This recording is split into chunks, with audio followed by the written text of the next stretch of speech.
Hi guys, ভিডিওতে দেখতে পাচ্ছেন একটা dry damaged hair and short hair. আজকে আমরা এই হেয়ার এক্সটেনশন করে কিভাবে লং অ্যান্ড ঘন করব আপনাদেরকে ভিডিওতে দেখাবো। সো দেখেন, আপুর হেয়ারের থেকেও কিন্তু অনেক লং হেয়ার এক্সটেনশন সে চুজ করেছে অ্যান্ড ন্যাচারাল ব্ল্যাক হেয়ারটা সে চুজ করেছে বিকজ অফ সে এখন কালার করবে না, সে আরও পরে কালারটা করবে নিজের মতো করে, এমনটাই ডিমান্ড করেছে। দ্যাটস ওয়াই আমি শুধু তাকে ন্যাচারাল ব্ল্যাক 100% হিউম্যান হেয়ার যেটা হেয়ার এক্সটেনশন, সেই হেয়ার এক্সটেনশনটা দিয়ে হেয়ার এক্সটেনশন করে দিচ্ছিলাম।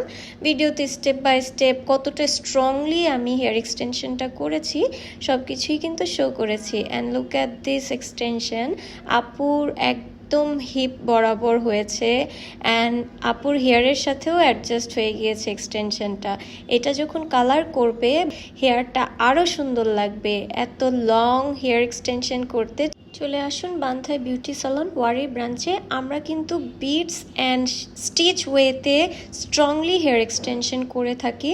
এইটা আপনি যে কোনোভাবে হেয়ার স্টাইলিং করতে পারবেন। Hair colour, hair rebonding, any kind of natural হেয়ারে যা যা করেন সব কিছুই করতে পারবেন। So this is all for today. Thank you so much for watching. And এই এক্সটেনশনটা করার জন্য ডিটেলসে কথা বলবেন ওভার দ্য ফোনে। সো ইনবক্স করলেও ডিটেলস জানতে পারবেন। ভিডিওতে যে নাম্বার দেওয়া আছে সেই নাম্বারে যোগাযোগ করলে আমাদের সাথে কন্ট্যাক্ট করতে পারবেন।